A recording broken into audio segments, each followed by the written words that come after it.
What is going on, beautiful people? Welcome to another episode of Story Time with Lee Hammock, your favorite diagnosed narcissist. So, y'all, today, got a short story, a couple questions and whatnot from a therapist that ended up in a relationship with a narcissist. And this goes to show you, y'all, anybody can end up in a relationship with a toxic narcissistic person. So, I'm going to read it. I'm going to put it on the screen right here so you can follow along. And then I'm going to do my little reaction to it at the end. I'm going to give you my thoughts on the end. Okay, here we go. Let's get it. So glad to find your page. I found myself mentally broken and confused after being in a relationship with a narcissist. A lot of people do that. I'm a therapist myself. It happens. How on earth did I miss this? I'm here on your page after having my narcissistic partner call me abusive and the problem because I've been hateful to him after he cheated on me with his child's mother for weeks. To express deep hurt over a painful situation and be met with, you're the problem, you're abusive and manipulative, is so disheartening. How on earth do you heal from something when the person that hurt you, how on earth do you heal from something when the person that hurt you not only doesn't care, but insults you, twists the narrative, and blames you? I'll never have the satisfaction of an apology. Will I ever find closure in a scenario such as this? So, shout out to you for sending that in. I know that's not, so first of all, shout out to you for sending that in because I know it's definitely not tough being a therapist, getting in these situations and whatnot. Because a lot of times you can start to beat yourself up because of what went down, right? So many people get into these. I've told y'all, I do one-on-ones over Zoom. You know, I've been doing one-on-ones over Zoom for how long has it been? In April of next year, it'll be 4 years. You know, over those last 3.5, almost 4 years, I've talked to thousands of people.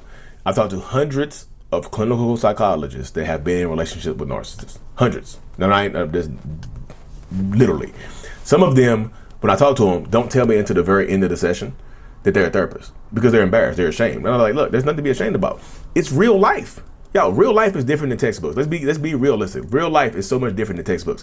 You can be a clinical, doctoral level psychologist licensed 17 times in 17 different states, right? And still miss the narcissistic person because sometimes you don't think it can happen to you.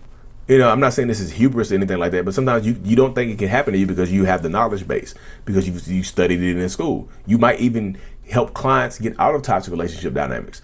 So a lot of times, you know, I'm not saying your education is too good too good to be true and whatnot. But sometimes you don't think it can happen to you. It's like, oh, is that a red? You look at it right. You look at what you're going through. You look at it and you see what's going to you. And you're like, is that a red flag? It can't be. I'm a therapist. I wouldn't miss one of these. This is not red. This is burnt orange. This is a burnt orange flag. You know, it happens. It really does. Because, yeah, reading about gaslighting is different than experiencing gaslighting. Reading about the trauma bond and learning about the trauma bond in class is very different than being trauma bonded. Because sometimes they get into your life and it's too late. Yeah, you don't have to be dumb to be manipulated. And a narcissist doesn't have to be smart to be manipulative. They prey on your emotions. They prey on your empathy. Right? You can be a kind, compassionate person, and you can meet this person. They can sweep you off your feet. You think things are going good, and then the mask comes off. When the mask comes off, it damn near might be too late, right? It takes time to heal from this right here, right? Because they're going to try to paint the picture of you being abusive, you being narcissistic, when they are the ones that cheated. Somehow you pushed me into the bed with my ex-girlfriend, my ex-wife, my son's mom, my daughter's mom, my baby mama. You did this with being manipulative.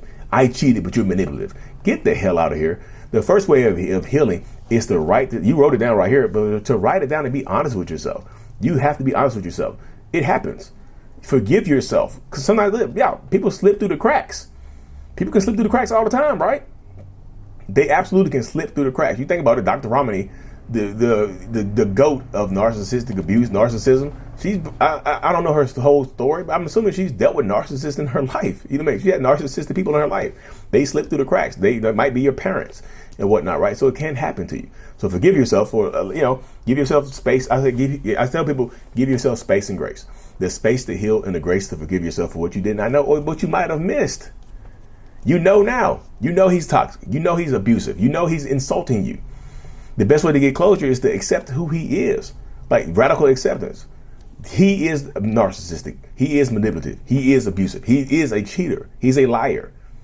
He's a blame deflector. You have to be honest with yourself in this space right here, because that's how you give yourself closure. He's not going to give you closure.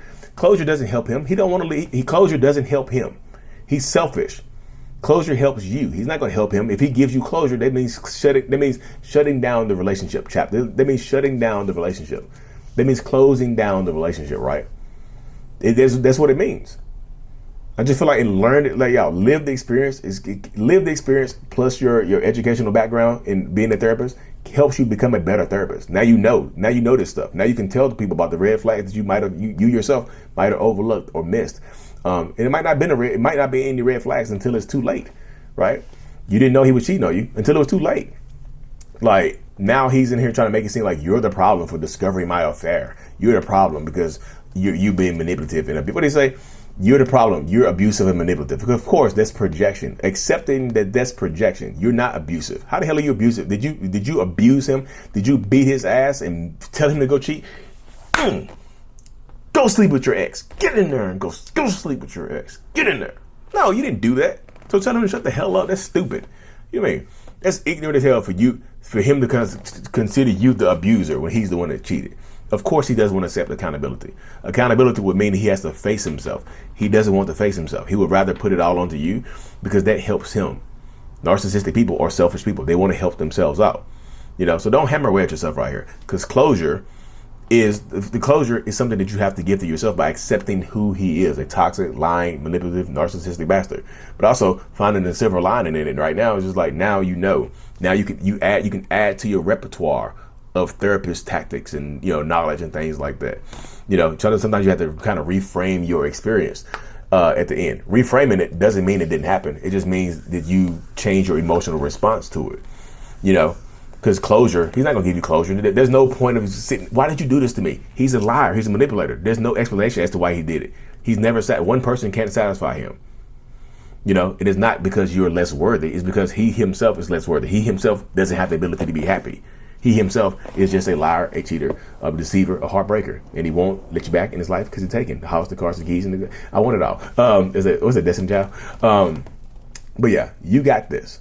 Don't let this man continue to do this type of stuff. Hopefully you cut him off by now. I just saw this from a while ago. But hopefully you cut him off by now. Hopefully you're healing, and hopefully you can use this experience to help more people. I'm rooting for you. If you haven't already, make sure you subscribe to the channel. Subscribe to the channel. And as always, y'all, mental illness, Lee Hammock. I'm out. Peace. Thank you so much for making it to the end of my video. I truly appreciate every single one of y'all. If you haven't already, hit that subscribe button, y'all. It don't cost you nothing. It don't cost a thing. If you want to send in your story to be broken down or send in some text messages, you can do that at info@mentalhealness.net, or you can send me a short voicemail, brief voicemail to 855-432-5637. I love interacting with y'all. I love breaking these stories down. Thank y'all so much. I will see y'all in the next reaction video. Peace.